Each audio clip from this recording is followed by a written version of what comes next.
allegiance to the flag of the United States of America and to the republic for which it stands, one nation, under God, indivisible, with liberty and justice for all. Roll call, please, Melissa. Mr. McIntosh? Yep. Mr. Henry? What? Andy, you got the whole name, please. Mr. Ellison? Here. Mr. Beazle? Here. Mr. Blau? Here. Mr. Strange? Here. You have to turn them on the bottom. You get to do something down here? Yeah. I got it. Never mind. Okay, entertaining motion for the minutes of the June 2nd Law Waiver and License Committee. Is there a second? All those in favor say aye. Aye. Opposed? Thank you. Also, the minutes of the June 2nd regular meeting of council. Second. All those in favor say aye. Aye. Opposed? Thank you. We're down to visitors and communications. First, we have the Family Nurturing Center. Wow. Yes, they do. And I come with props. So here we go. Turn on my big prop here. Oh, cool. It's like so blue. You lit up the water tower blue, and we thank you very much for the entire month of April. Along with the Florence Water Tower and so many other things, Fountain Square, the stadiums, all the when it was a historic water tower here in Fort Thomas, it meant a lot. So thank you. So we've got this for your lobby along with a picture and some information here. And we just wanted to thank you for doing that for us. It means a lot that the community supports what we do at Family Nurturing Center. We help children that have been abused and help them thrive in good family environments. So thank you again. That's great. You're welcome. And I will leave this with you. Okay. Thank you. I'll leave the props. Thank you very much for doing that. I know Ken Bowman's always been very instrumental in helping us do the light up the tower and things like Very this. nice. So thank you very much. And you will find that at other locations throughout the region, but also locally. So thank you. I appreciate it. I really appreciate it. Thank you very much. All right. Fort Thomas Business Council update.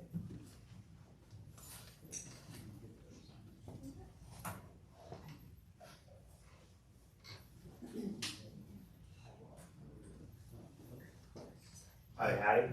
So a couple weeks ago, we were lucky enough to introduce some new owners of Grassroots and Vine. So I'd like to call them up to the podium here to tell us a little bit about themselves. They took over for Barb, and we're looking forward to what they bring to the city. So welcome up, Alex and Lauren.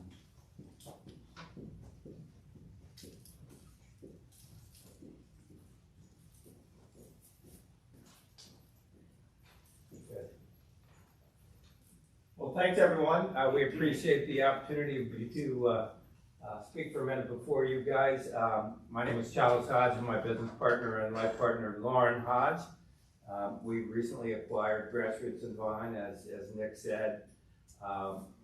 We're just really ecstatic to be here in the city of Fort Thomas. We are very much focused on community as part of our endeavors, and we've been looking for quite a while for the right location. In fact, we've known Barb since she opened the place, and we're both saddened and excited to hear that the place was available.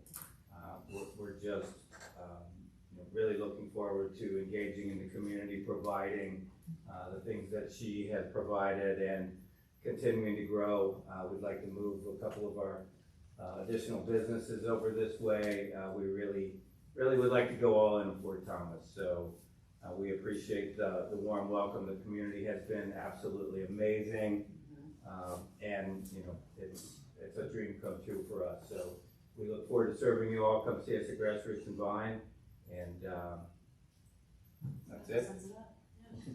That's All right. great. Thank Welcome you. to Fort Thomas. Thanks for coming. Thank you, appreciate it.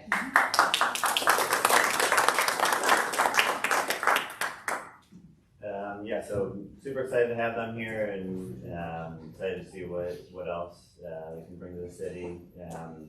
We have a couple more ribbon cuttings coming up this month, so I'll be excited to hopefully introduce them to everybody next month. And then last but not least, on June 26th, we're going to have our lunch meeting. It'll be from 11:15 to 1, and we're going to have Steve Pendry here to give us a Campbell County update. So if anybody can make it, we'd love to see everybody there. So, any questions? Great. Awesome. What's your next event? June 26th. What is We'll do that? The Campbell County. Oh, that's what you just said, I'm sorry. Yeah. Okay, thank you. All right, thank you. All right, Amy, Village Players, tell us what's going on. Alright. Okay, first off, hi everybody, thanks so much for having me. I'm so sorry I missed you last month. I had things happen, so I'm gonna catch up a little bit on the things we've done. So on May 9th, we were very pleased to formally dedicate our theater space in the basement to Mary and Don Haas, two of our founders. I know, it was a very exciting night at our Night at the Arts Center event, which included performances in the theater and art in the art gallery and another vocal performance upstairs. It was a lot of fun. We are looking forward to having more events, probably not until fall, because it is really hot in there right now. To that end, I need something wood. That's not real wood, is it? Anyway, we're knocking wood. I'm hoping that we will have a renewed HVAC system by this winter, largely because I don't want to have to service that boiler again, but also so that we will be able to be open year round. So we're looking forward to that. But what's coming up in the near future in the Mary and Don Haas Theater on June 27, 28, and 29, we will have our new works production for this year. It is called Beans. And what it is our New Works organization is members of the local community theater community that write plays. And they get together all year and work on their scripts together, writing 10-minute long plays. 6 of them will be performed at this event. They are all centered around a coffee shop. So that's the Beans. There will be an art show along with that in our backdrop art series of art shows that are coordinated with our theater productions called Brewed Aesthetic. So art, visual art also centered around themes of coffee and coffee shops and that sort of thing. Fort Tom's Coffee from across the street is going to be providing, wait for it, coffee at this event, and it should be a great time. The art show will be open 2 hours before the shows and 1 hour after. And the shows are at 8 o'clock on Friday and Saturday, 2 o'clock on Sunday. That is June 27, 28, 29. Tickets are available on our website right now. Then coming up in July, the 11th, 12th, the 11th and 12th, 2 shows each day, a matinee at 2 and an evening show at 7. I gotta take a breath for this. The name of the show is Bedtime Stories as Told by Our Dad Who Messed Them Up. This will be the capstone performance for our summer theater day camp, which is currently underway every weekday morning from 9 to noon with a number of high schoolers and middle schoolers who are building that performance. That's been going great. They're having a marvelous time. This play is absolutely intended for and appropriate for young audiences, and we invite you all there. Tickets to all of these things are at the Village Players website, villageplayers.org. One village, lots of players.org. Any questions from anyone? In addition, if anyone has been watching me come up and talk about all this really cool stuff we're doing, and you think, man, that would be fun. Yes, it is fun. Come join us. Please come, hop on the website and hit the contact me button or send me an email at president@villageplayers.org. And I will tell you how to get involved. Thank you. Great, thanks, Amy. Jessica.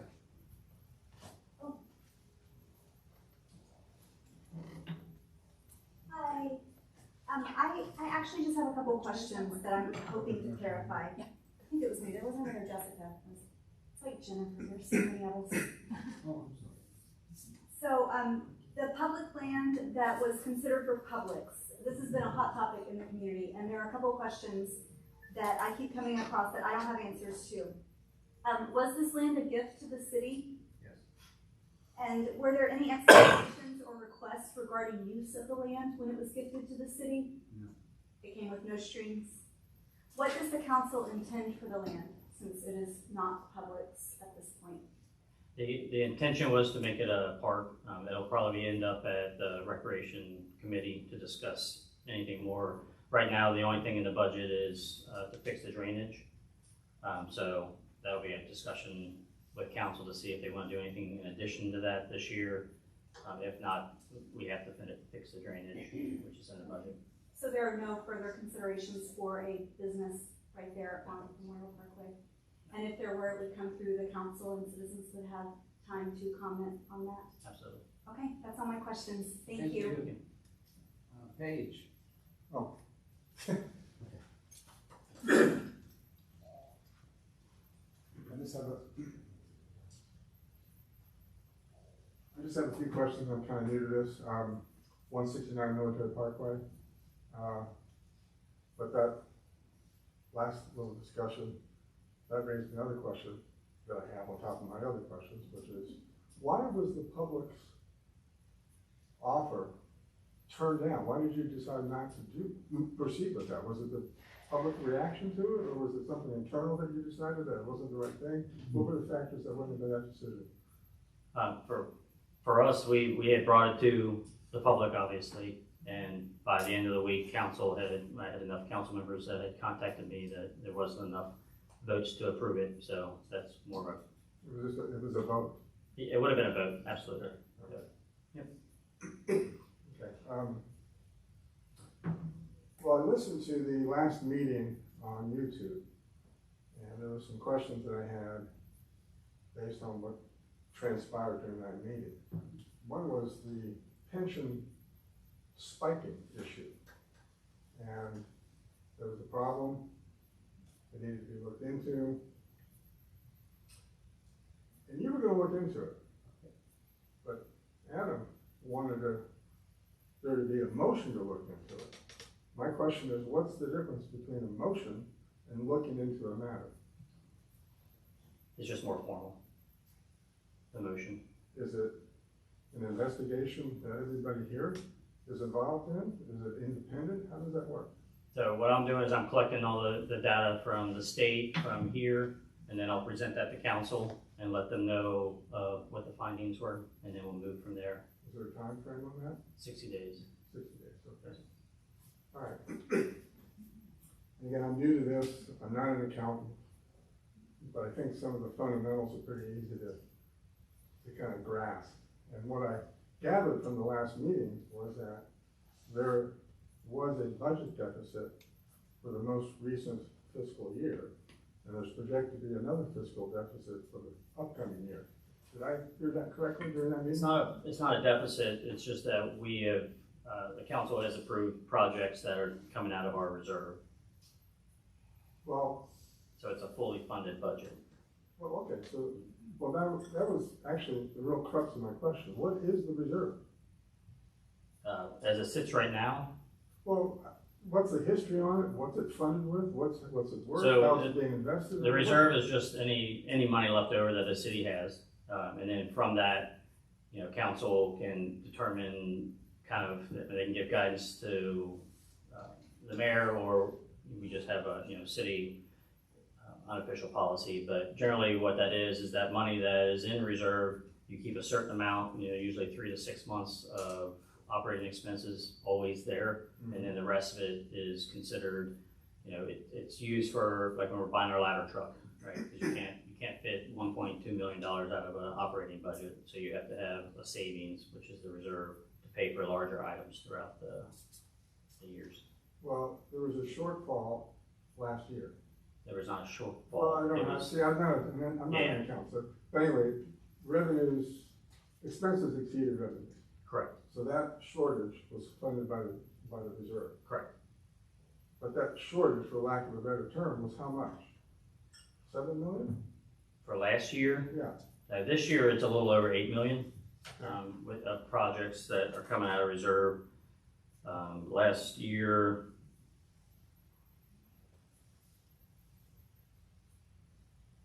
let's see, what was it? It's be about 5 million. Okay, so that's a lot of money.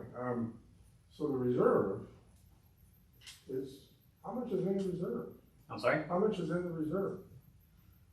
Right now it's 15,000 or 15 million, sorry, a little over 15 million. Okay. And then This next budget will be close to 8 million. If everything, if everything It gets. should get depleted pretty quickly. I mean, these are very intentional projects that council has voted on. I think you're asking about our surplus, basically our profit. Is that what you're asking? Well, maybe I am. I think so. I think he might be asking about our surplus, what we make every year, basically. I call it a profit. Andy corrected me today. It's our surplus. It's what we make, our savings, right? So anything after operating expenses, is, to me, our surplus is what we save. After the amended budget, I have about $289,000 we made last year. This year, after our operating expenses, I have $13,000. So the idea is, how do we get ahead of that? You know what I mean? We balance our budget because we're in the, am I explaining this correctly? In the black, right? So I went over the last few years and seen how much we made. So we need to get a hold of our operating expenses at some point. I think we've all discussed that and made mention of having another finance meeting earlier this summer to try to get ahead of that because, I was gonna ask later today, and I'll just say it now, is like, what should our city be operating at? Should we be 95% of what we is? 5% of that would be $800,000, so should we be operating 96, 97%? I understand projects down the line, and sometimes you have to tweak that number by 1% or 2% in order to create more money for a larger project, but I would hope at some point that we have a number that, because I don't like to see going down to 13. I understand it's gonna drop significantly sometimes when you add police and, you work on contracts and stuff like that and stuff hits you, but, that's, for me, I think trying to get ahead of it is the key, and that's, you heard me explain that, and over the last couple of weeks, I'm trying to dive into it a little bit more, so $13,000 doesn't sit well with me, you know what I mean? So, but what is the number? We don't want to raise taxes, so how do we achieve that number without raising taxes? So, but sometimes inflation just beats us. You know what I mean? In the last 5 years, it's been incredible, right? You know what I mean? But 2020 was probably averaging 2%, but since 1919, it's been an average of 3.5%. In the last few years, it's been, it's 2.9 or 3% last year. You know what I mean? So the goal is to keep ahead of inflation. It's a real thing. So you know what I mean? So it's just there's so many factors that go into it. And, to answer your question about the 8 million that would remain after this year, if there weren't any more capital projects like the fire truck, large needs that are approved, it would remain more or less 8 million. So somebody just used the word intentional. If we don't intentionally approve projects that come out of that, it stays roughly where it is, give or take whatever the surplus might add to. Well, so I think you're a little alarmed by the move down, and you said something to the effect of it might be gone soon or something like that. well, how would it, well. It's not automatically I'm being not drawn an down. accountant, so a lot of the terminology is confusing to me, but my sense was that there's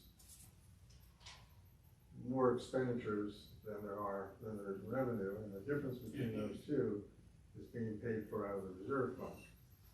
And so I'm trying to figure out what this reserve fund is, and I guess you answered that question. But it seems like it has to be millions and billions of dollars that is in that reserve fund, so. So over the years, we have known some of these expenditures are coming, so we built that reserve fund higher with the additional revenue that was brought into the city.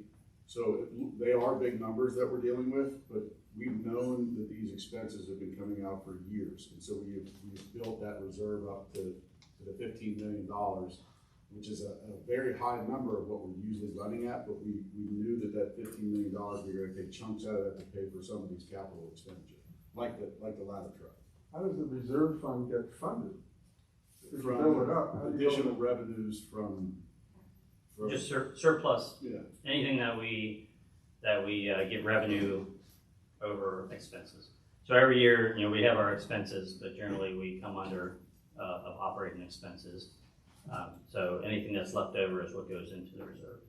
And I think that what Matt just said, operating expenses, the operating expenses, and that's our budget. It is a balanced budget, but with fund accounting in government, if you have a project, like you want to remodel a park, that just gets added to expenses. It's not necessarily an operating expense. So but it looks bad if you consider it an operating expense. Yeah, if you look at our budget overall, when we amended, we actually add in transfers from reserves in order to cover these. So that's how, what I look at is just operating expense versus revenue, right? That's my main thing. don't wanna take too much out of reserves, but, I mean, so far, we're above it, but we're trending in a bad direction, in my opinion, you know what I mean, so. Well, that was actually, okay, I'm gonna sit down because I'm taking up too much time, but, That's a good question. that term transfer, that was used quite a bit during that last meeting, and you just defined it. So the transfer is coming out of the reserve fund to cover the funds, the things that need to be covered. Yeah, something like the park, $3.5 million park, right, you know what I mean, stuff like that, right, so you save up for this, it's like somebody building a pool at their house, right, you save and save and save until you can buy a pool. For Thomas, we don't want an above ground pool, we want an in-ground Olympic pool with covered and heated, you know what I mean, and we expect nice things, so those things do cost money, and then with inflation, you just gotta stay ahead of it, so. Well, anyway, just real briefly, Fort Thomas is a wonderful community, there's always wonderful things going on. The park is beautiful, things are being done to the park.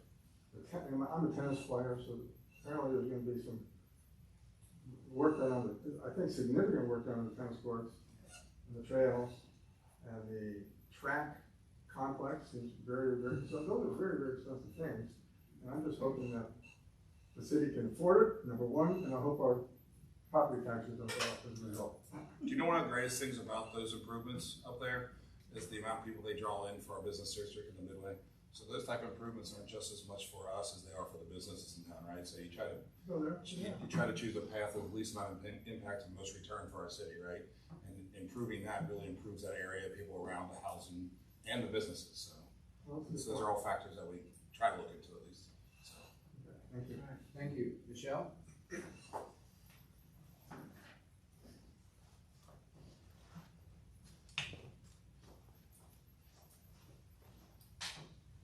I just wanted to reiterate, a lot of these questions I had have been answered, thank you very much. And I just wanted to reiterate how concerned we were about the idea of a commercial property going in on Memorial Parkway. And I'm wondering if the council is now not ever going to think of have a commercial property at that spot, or is that still an option? The only reason it came to light is because we had a development approach us. So I wouldn't think anybody would approach us again just because of what happened. But again, it would always come to council to move forward or not. Right. So. We're not seeking to build anything there. We are not looking to get something there. We wouldn't be doing our due diligence if we didn't listen to every opportunity, right? And in that particular case, the fact that it came out, Matt and I had a conversation just afterwards, it came out, we brought it to the public, we didn't vote on it, we waited for public feedback. I mean, that's exactly how it should go, right? You know what I mean? And a lot of people think there was a lot of discussion behind the scenes, but when you're buying property, selling real property, you can't have too many people find out about it, right? So when we did let it out of the bag, and we felt it was the right time to make sure we got community feedback, and boy, was there. You know what I mean? Just a little bit. Just a little. That's great, though. I mean, I've been on here 8 years now, or something like that, and I tell you what, in my 8 years from when I started, and Eric can attest to this, the amount of community feedback we have driving our direction in our city is unbelievable. You know what I mean? I think social media has a lot to do with that. I don't necessarily agree with everything on social media, but you know, it can't be the devil. But I mean, that was the right move for what Matt offered and what he did, and then community feedback and moving in a different direction. It was fantastic. I think that's a good point that I heard from a lot of people from the community that I think misinformation, hey, this was a gift to the city and you all were out there shopping around trying to sell it. Not the case at all. We were not looking to sell the property. We were approached as that's it. Well, I want to tell you that you guys have done a great job as far as the improvements to the city. I'm very proud to live in Fort Thomas. And I did want to mention, this might sound crazy, I don't know, but I saw one suggestion for that property that I thought was interesting, which was a pollinator garden. And the only reason I mention that is because I've heard that the ground there is so unstable. I know it's going to be a lot of work and a lot of expense to create something that has to have some stability. And I know that there's also concern about the cost. And the Campbell County Extension Service has a lot of grants and stuff that would help with something like a pollinator garden. So I'm just throwing that out there, that if you're worried about the cost and something that would be a beautiful green space, that's a nice suggestion. As the parks chair, it's going to be coming across the Parks Committee desk. feel free to email me any suggestions that you guys have, because we're gonna be talking about a lot of different things. Okay, Probably none of which have structures built on them, but right. we'll be talking about a lot of different options. And I mean, I'm not a creative person when it comes to land. I have ideas, but we really rely on you guys for what you'd like to see there. Okay. But keep in mind, it's gonna have to be very low impact. Right. Low spend, low impact. Right, I mean, it's gonna cost us $2 million just to stabilize it, and not even put a structure on it. You know That's what I mean? I've heard, yeah. So we gotta be very careful on that, and I liked your idea, I thought it was fantastic, right? You know, so, and then you don't wanna create the traffic problem, which was a lot of people's concerns either, right? So. Well, we love the idea of there just being a beautiful space that you can come to and see the sunset over downtown, because it's really hard to see the sunset over downtown in Fort Thomas. And also just I would love if there could be a little less lights there, because we're both really into astronomy, and there's nowhere to go where there's a dark space that you can go out and bring your telescope and try to look at the sky. So. You know, if you go down Blossom, there's no lights on Blossom. On Blossom? Yeah, just go down Blossom, sneak on the golf course, and there's no lights. Seriously, I lived down Blossom for the last couple of years, and I just recently moved, and I didn't realize that there are no lights down there. So Okay. you got a pretty great view from down there. Cool. So, All right. All right. Well, thank you very much. Thank you. All right, thank you. John?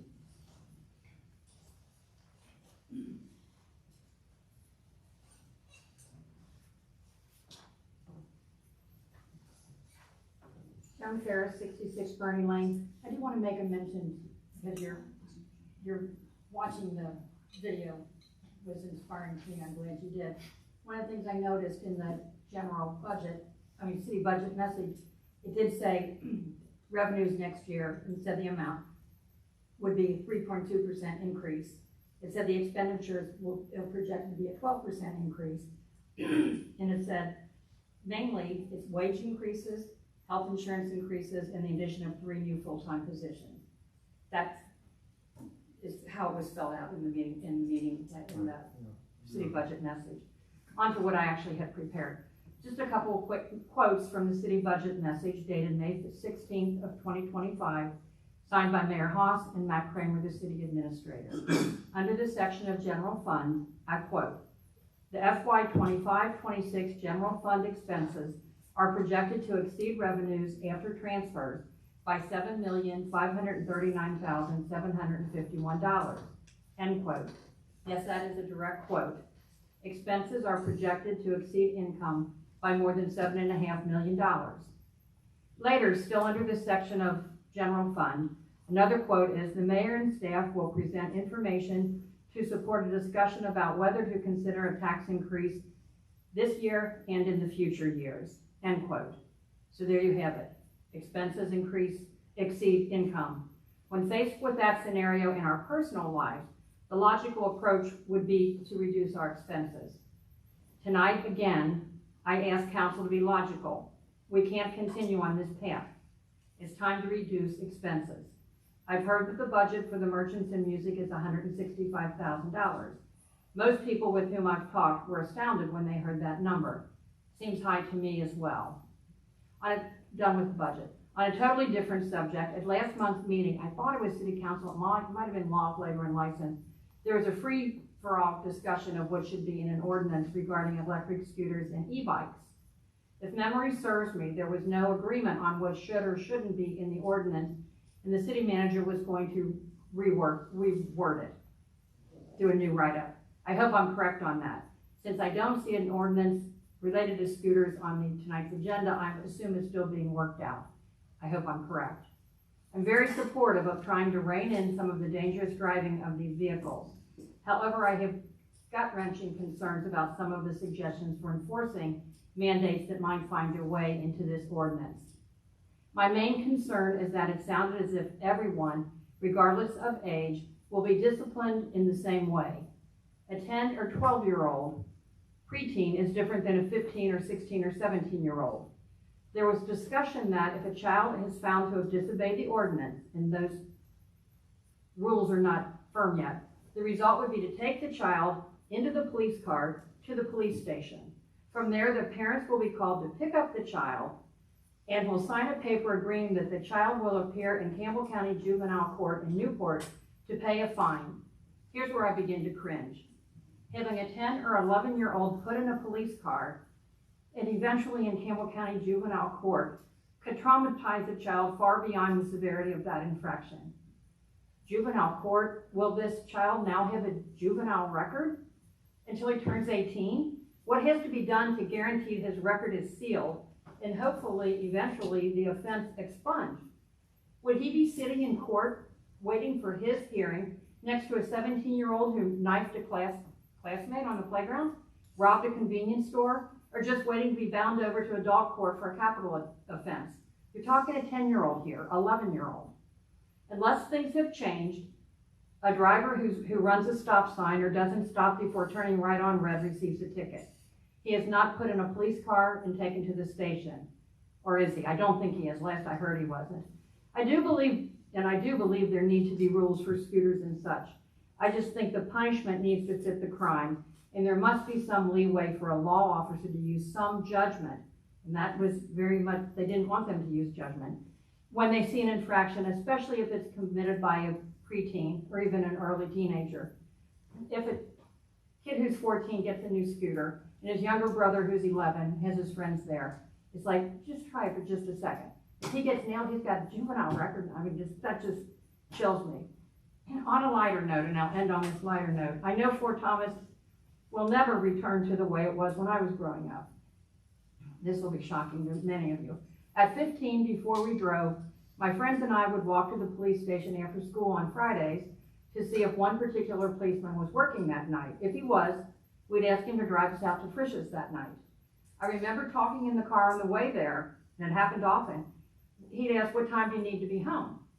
He'd then say, okay, fine, I'll be back to pick you up at 10 o'clock. Then I'll drop you off at St. Thomas in the parking lot, and you'll have to find your way home from there. This is an honest-to-God true story. We did it countless times during high school. Again, I do not expect to ever see that again, probably rightly so. But I also don't expect to see an 11-year-old thrown into a police car and taken away. Surely there's some reasonable ground in between. By the way, I won't mention that cop's name who used to drive us. He's been retired forever, but I still see him on Facebook occasionally. And I don't know what the statute of limitations would be on him driving 5 15-year-old girls out to Frisch's on a Friday night. He never did anything. I wouldn't want him to lose his pension. He became our friend, and we never distrusted the Fort Thomas police ever. Thank you. Thank you.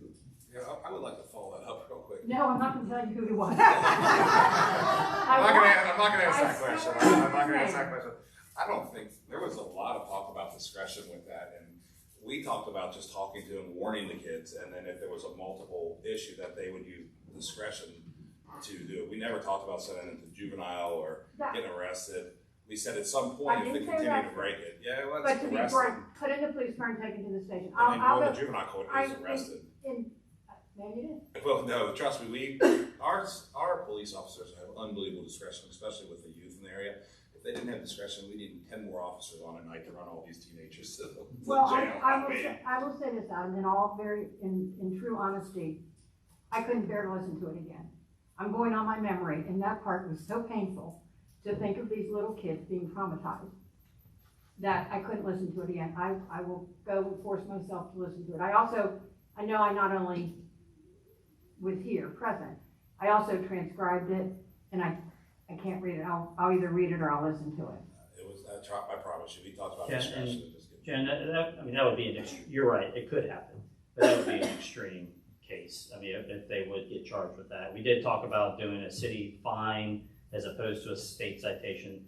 The only thing that would take care is if they actually did a state citation, and then the problem with a juvenile is you can't cite them and release them on the street. You'd actually have to bring them back here and have a parent come and sign for them. So that is true, that I did hear that correctly. You did hear that part correctly, but then we did discuss, obviously PD has discretion to do that. The things that I talked about the first time we discussed this is the negative impact with PD talking to the kids, right? Because that's not a positive contact. That's a negative contact when PD would stop them about doing anything like that. And that is one thing that does concern me. And I talked to Chief, I talked to Council about making it so strict that if the PD do have to keep doing that, we just kind of have to work through that. And I think the kids have a pretty good respect for the cops and understand that they're there to help, especially when we have SROs now and things like that, and I wouldn't want to mess that up. So we discussed all that. Yeah, I appreciate your comments and I understand your concerns. And the reality is, during discussion, a lot of stuff is talked about. I agree with We that. don't have the ordinance yet, and he's supposed to be working on it, they're talking about it. Now, if the ordinance comes out and says that, I'm right there with you, And John. oh, great, you can I'm- stand right in yeah, there, and then we'll go to Frisch's. Yeah, I'm right there with you because I think that's overkill. But that was part of the discussion. So yes, those kinds of things were talked about, but it was in part of the discussion of council to talk about all the different things that could happen. That's So- very encouraging, I appreciate So, hearing you that. know, we'll wait when we see the next draft, and then we may have the same kind of discussion around the room, and we may send them back one more time, or we may say, hey, this is good, let's have the first reading. Then after that first reading, there's more time for you all to make comments on that before the second reading, and adjustments can be made, so. That sounds excellent. Great. And I would tell you, I see some kids, they're older, they're not the little kid whose brother just got one and they just scooted around 2 houses in the neighborhood, that I wish I could make a citizen's arrest on. You know, they go to, 4 Thomas Avenue and Grand, like right up here, a little bit past St. Thompson's Bend, they just do diagonal. I mean, this is a 4-way stop of people going, or 3-way at least, different ways, and they just cut through diagonal, and they cruise, they don't stop and then go diagonal, and I'm like, yo, I don't want something bad to happen, and I see that we're headed there without that, but I think. We're just trying to get ahead of it. Technology advances so much fast involved. I mean, those bikes go 25, 30 miles an hour. I see There are them 2 all or the 3 kids time. on scooters. You just outlined a million reasons that we need to investigate this. And the idea is that the police have great discretion here, but if they don't have any teeth, they can't do anything about it. You know what I mean? I understand, I think age plays a part. Yeah. I think that's a significant. And we're trying to teach them as much as we are trying to help them. I do appreciate the time. Thank you. Thank you. Elizabeth?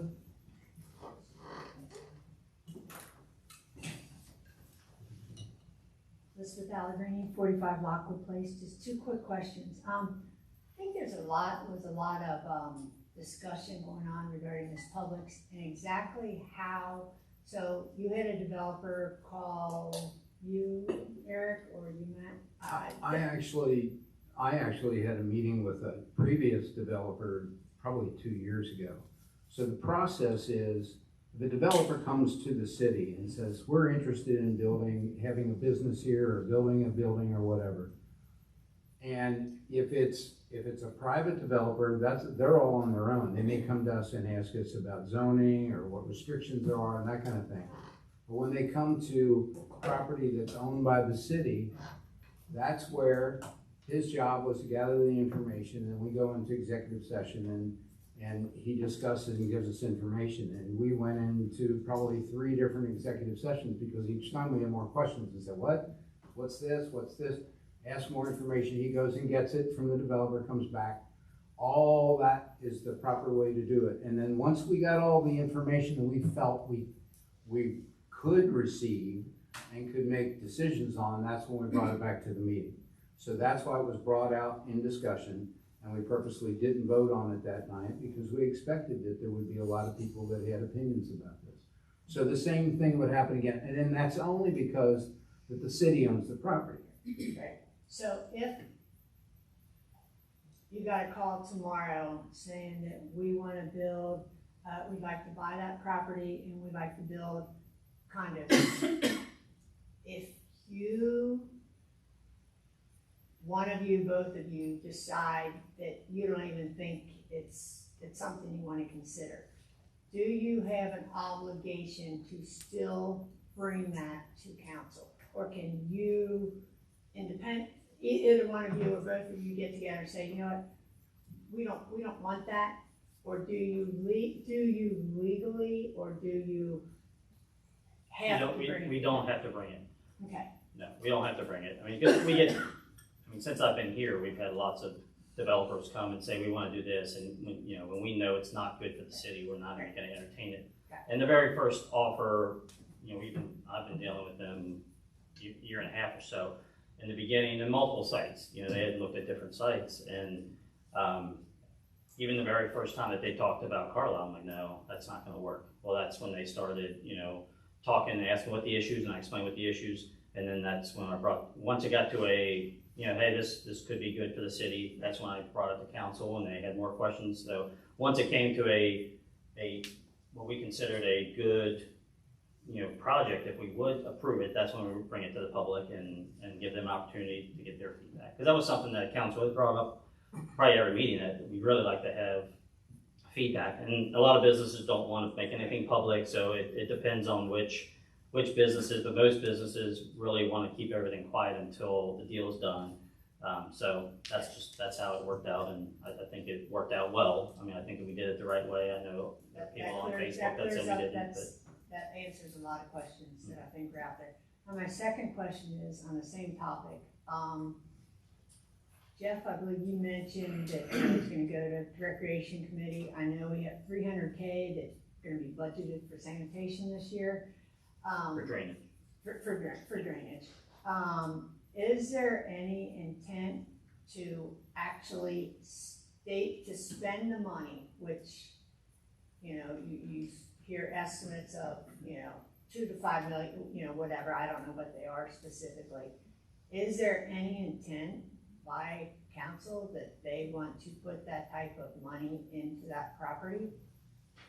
So to stabilize it, the only reason we would stabilize an area, we wouldn't stabilize the whole area. You can't, unless you're building a building on it, then you could, just because you're digging down. But for us, the only reason we would stabilize anything would be put a parking lot in.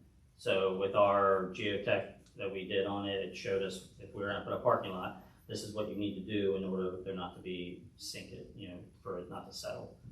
So that would be the only thing. No buildings. I mean, reasonably, there for the city, we wouldn't pay to have a building put on because and the cost, I believe you did state that because you have to dig out 6 feet. Yeah, I think we estimated $600,000 to be able to dig out 6 feet of it and then bring it back in layers and actually compact it the proper way, and that would give us an inch or less of settling. I thought that was 1.5.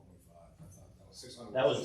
That was just for the land work and then putting a parking lot on top or pickleball stuff like that. But again, it also depends on what size. You didn't have to do the whole 6 acres. So you could spend everything, but for $300,000 to fix the drainage and that's it, up to multi-million, I'm sure, if we wanted to do that. I personally would like to see the drainage fixed, the berms gone, plant some trees, do what we have to do, and just keep an eye on it for a while and just see what happens. I agree, and just throw out one last idea. There is so much interest in keeping that a green space. I am sure that if you put a call out there to donate whatever the cost of the tree is, that you would get donations coming in out the wazoo. And don't put a plaque there, just ask people to donate trees, just keep it a tree, don't do any more work, and let's just leave it at that. That's it. Thank you. All right. We are down to reports of officers. Fire department report. Chief Heyman. Thank you, Mayor. I really don't have anything to add. I'll entertain any questions if you want to ask anything. Questions? Entertain a motion. Move to receive and file. Is there a second? All those in favor, say aye. Aye. Opposed? Great. Police department report. Chief Kilgore. Thanks, Mayor.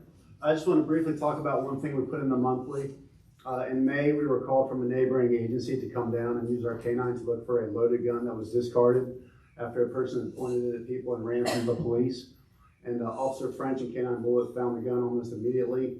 It was hidden underneath 2 fences, and it was great that he was able to find it and get it in safe hands. So then kid came across it, or was picked up by someone else. So Bullet has a few people searches under his belt, at least one gun that I know of, and several drug seizures. So we're pretty happy with having that asset here in the city, and he's being used and borrowed, so it's going well. So thank you for that. That's tremendous. That was all. All right. Entertain a motion. Motion to receive and file. Second.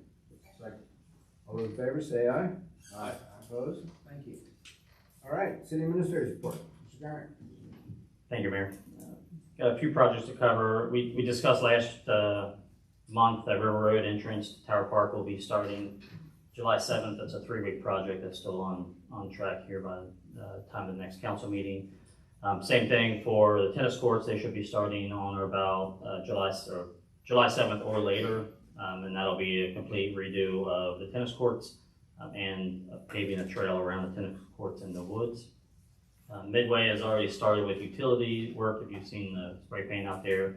I don't have the exact times that they're starting for Midway, but they are definitely beginning to do some initial work on that. I don't know if anyone's seen Grand Avenue. They started digging that this week, I guess, and that's to replace the water main from Highland Avenue down to Fort Pentland before they pave that. I feel like there was one other project that was going from that. Remind me on Midway, what's the, what are they giving you as far as the time frame there? Whole deal? The whole deal, I think, is 18 months. So they're going to be, I believe I left my notes downstairs. I believe they're doing the east side across from south side first, and then once that's done, then they move to the other side, if I'm not mistaken. But I'll send that out when I get my notes. But I'm pretty sure that's. I don't think they left that out. I think that's what they had said, and that's what we had been projecting the whole time. But I'll send notes on that, a little bit more detail if I haven't already. We did submit a grant for the recreational trails for Tower Park yesterday. No, Friday. That's part of the resolution to approve that. We had discussed that previously, but that was submitted on Friday. We also submitted an OKI grant again for Chesapeake to see if that can get funded this week as well. We will, just part of the Carlisle, I'll revisit the grant that we were working on that to reforest there, just to kind of give Recreation Committee some of the background on that we had already worked out before this. And that's all I have for projects. Events, we do have 4th of July events coming up. As usual, the parade first, and then the evening festivities and fireworks at Tower Park. Also on Wednesday, July 2nd, the General Thomas statue unveiling will be at 2 p.m. I know it's not there, and I am a little nervous, but they're telling me it will be there. So we sent the invitations out. So that's, I did not like sending them out, but the sculptor said that it will be there. So, and then ordinances we have tonight, we have the budget amendment, the 25-26 budget, pay classification ordinance, and then, like I said, with the recreational trails grant, that's just a resolution that council needed to vote on. And then we do have our annual school resource officer agreement to pass. If anyone's questions, that's all I have. I'm sorry, I did my ADHD thing there when you're going over the trails and the grant program. I remember reading it, but wasn't quite sure. What are we asking for, and how much do we get for the grant? So I saw the grant was like $300,000, $330,000. Right. And so is that what we're asking, or is that what we have to put in? That's what we're asking. Okay. So it's actually $280,000 is what we would get. Okay. And then the balance of $20,000 would be what we were responsible for. Okay. But again, they've got that grant through the state that will be applying for, I guess, 95% of that $20,000. And then do we the last meeting, for those of you that missed it, I think are we approving some kind of $15,000-$20,000 spend to see where we need to be structurally on that too? Is that? So yeah, yes. Yeah, so we have to spend that in order. That's in the budget. That's to do the design. Yeah, I love it. Mm-hmm. I think we can do to save those trails and give those guys. Yeah, we sent that out last week. Okay. To we posted it, but we also I work with Cora. They know trail people, so we've sent it out to 4 different specific, I think 4 or 6 different groups. Mm-hmm. So if anyone knows anybody that does trails, but we sent it out to them, a request for proposal to be able to identify a company that we want to come in and actually do the analysis, which is what the grant will pay to fix. Because Tower Park, and the construction is only going to be for Tower Park, unless we would bring in, or the cost would be much less, and we could do some at Highland Park, but we wanted to plan for both. Especially since that last rain, we had some pretty big slippage on one of the trails back there that was pretty significant, and we just have overall drainage issues throughout the trails, which are causing issues. So this will definitely assist in that. And for anybody listening for the first time, or anybody in the audience for the first time, our trail system is really made up by volunteers. Now, they have a great backing and support from Matt and Ron previously, and Kevin Barbian. They've done a fantastic job, but we can't always have, we need to make sure they have the tools they need in order to keep the trails the way they are. So this is the first attempt, and since I have been to really get behind them and do something to stabilize these things, so I think it's fantastic. They'll never catch up, so this is a way to catch up. And also in the grant, there is the first year of maintenance. So we've got projected maintenance that once it's done, that we need to keep on there. So we've added that as well. It's great. And that grant it's not gonna be until 2027. We checked with the state, which is rare for this grant, that it's gonna be pushed out, but we're still moving forward with it. Regardless, I think at some point we need to make sure that we have in the budget to make sure we attack that, because in the long run, it costs more to maintain them if we don't get to it now, so. I think we give us a check like they did before, No, make it no, for 2 years. No, we didn't even get it We get yet. one of those big checks and it's like, oh, you don't get it for 2 years. Well, why did we do this? I don't know. Anyway. That is pretty funny, that happened. You finished? All right, yes, sir. Great. Do we have a report of committee? Okay, since it's dated for 20 Any old business? Any new business? We are down to ordinances, resolutions, and orders.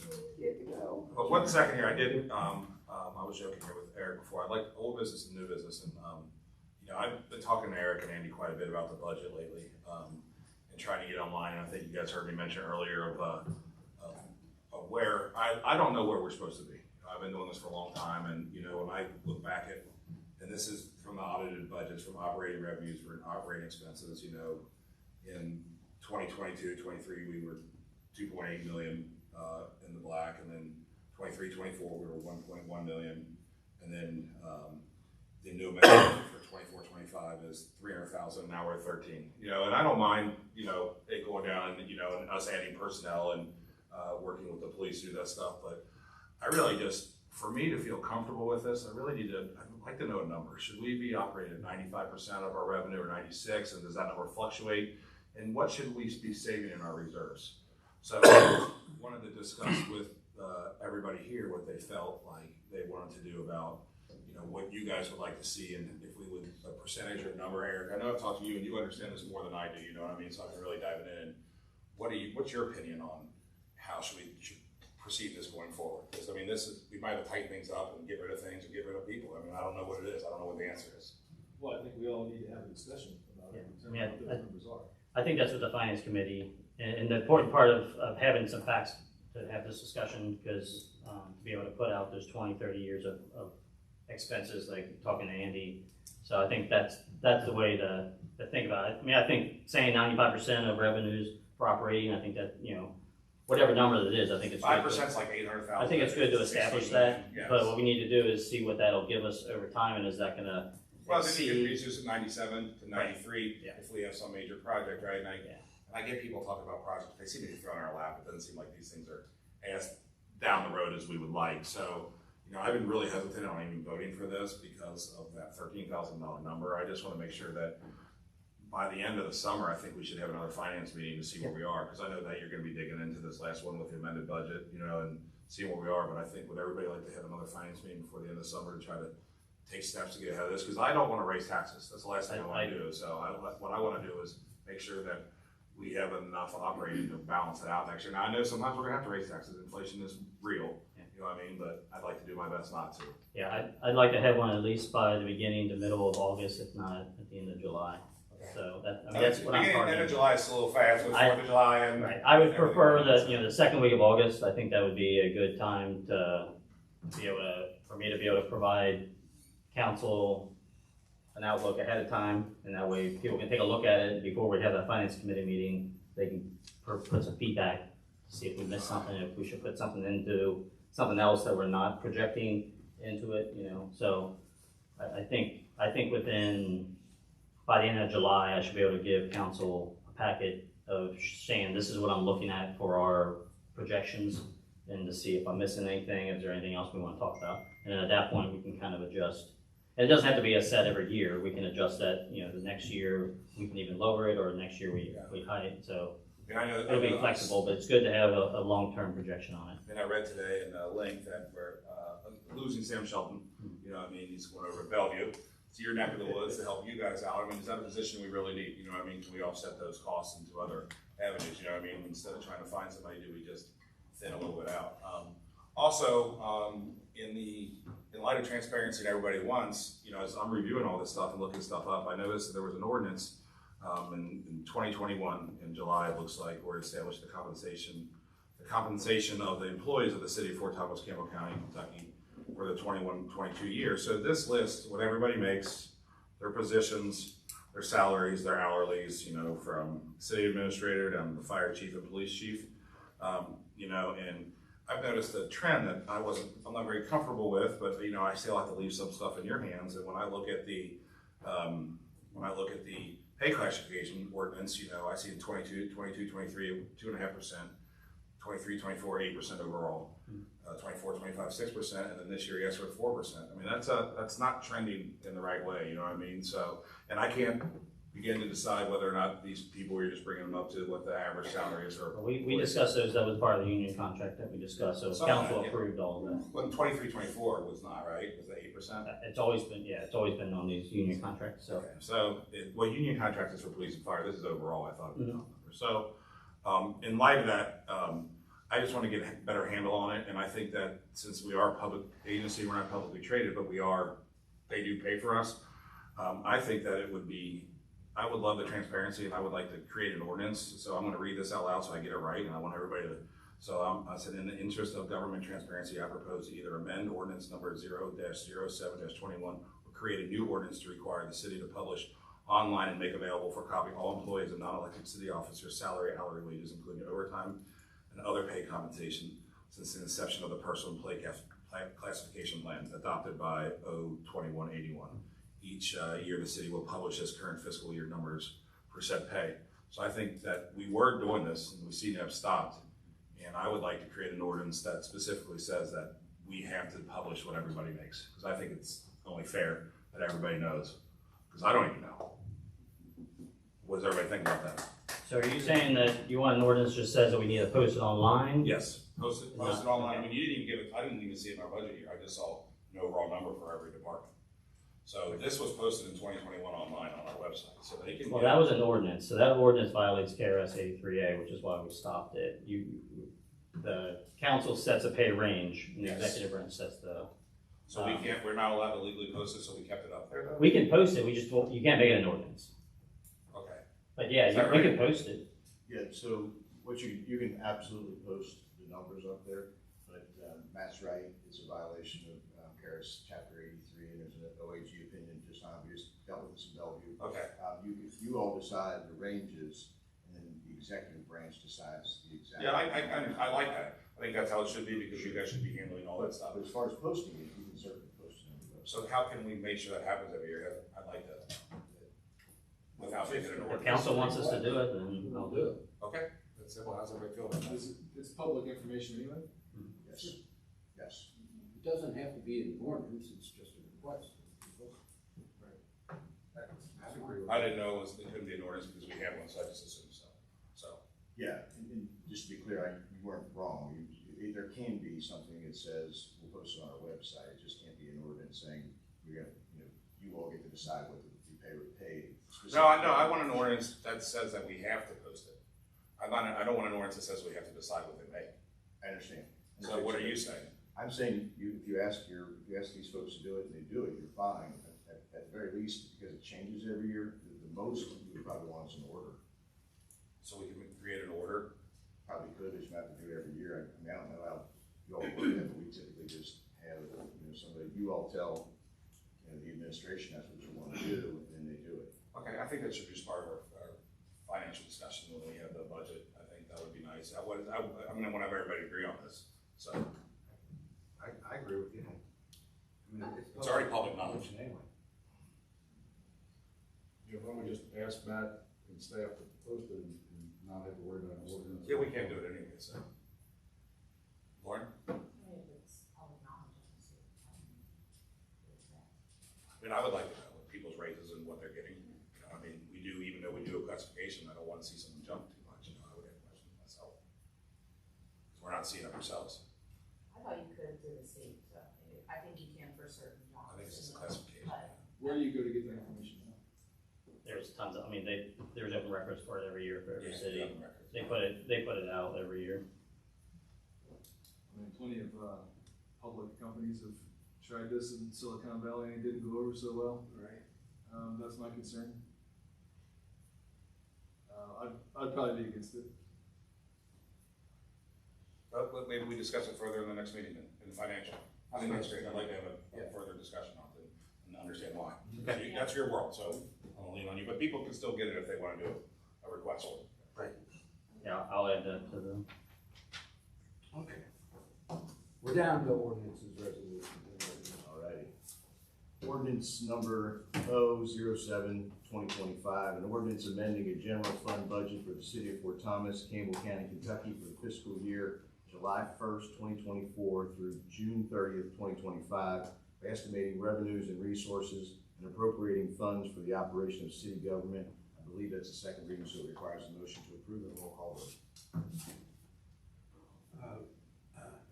Entertain motion.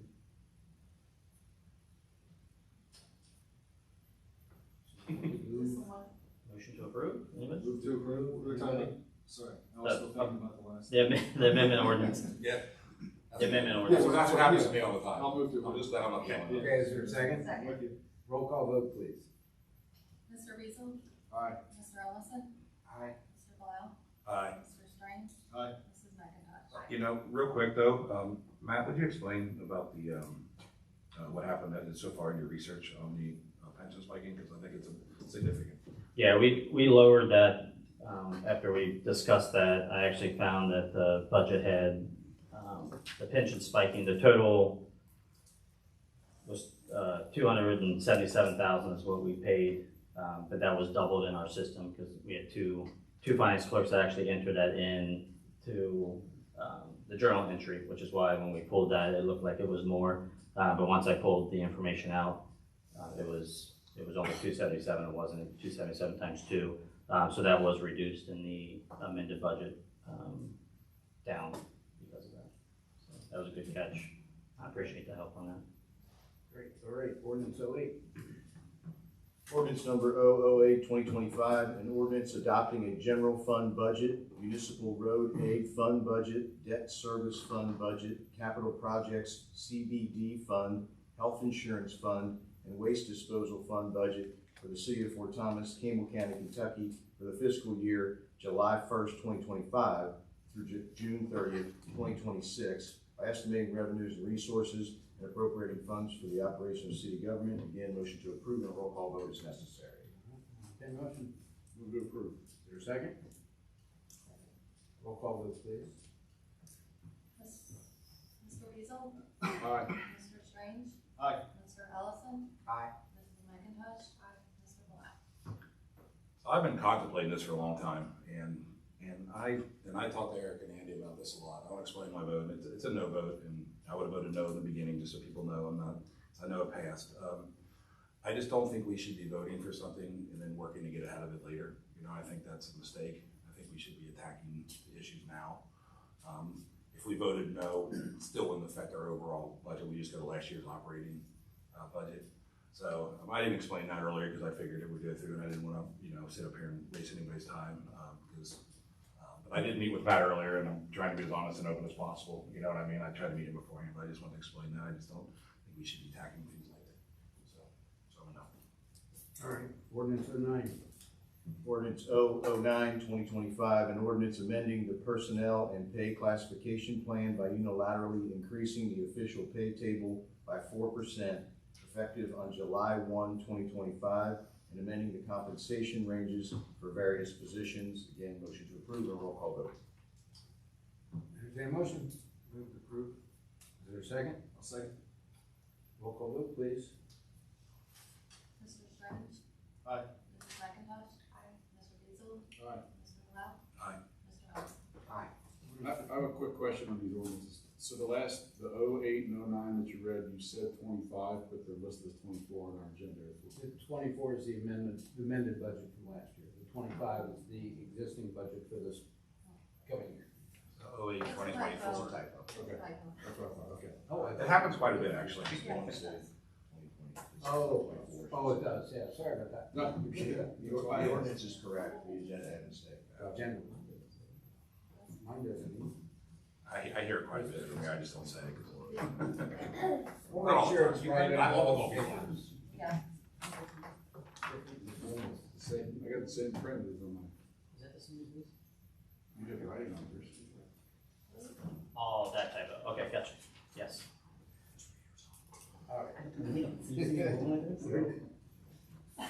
Say it, Resolution, please. okay, resolution R04. Resolution R 04/2025, which is the resolution to make application to the Department for Local Government for assistance under the Recreational Trails Program for $330,000.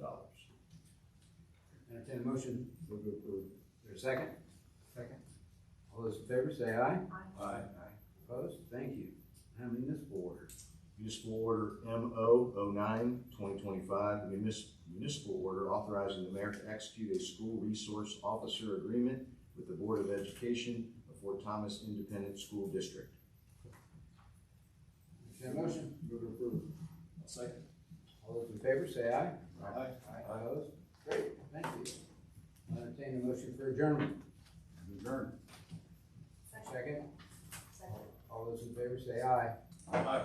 Thank you all for coming tonight, appreciate it.